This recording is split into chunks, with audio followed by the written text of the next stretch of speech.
కాశీరాజు నిర్వహించిన స్వయంవరంలో అక్కడు ఉన్న రాజులందరూ కాశీరాజు పెద్ద కుమార్తె అంబ చేసిన పనికి మన రాజులందరికీ అవమానకరమని అన్నారు.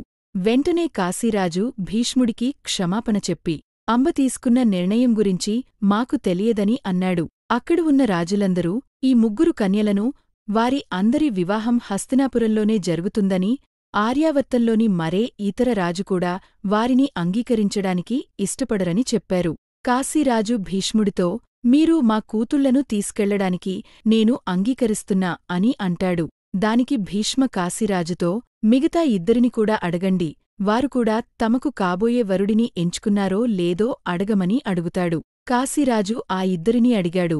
వారు లేదని చెప్పినప్పుడు భీష్ముడు వెంటనే కాశీరాజుతో తన పెద్ద కుమార్తెను సాల్వరాజుకు ఇచ్చి వివాహం చేయమని, మిగతా ఇద్దరినీ హస్తినాపురానికి పట్టపురాణిలు కావడానికి పంపమని చెప్పాడు.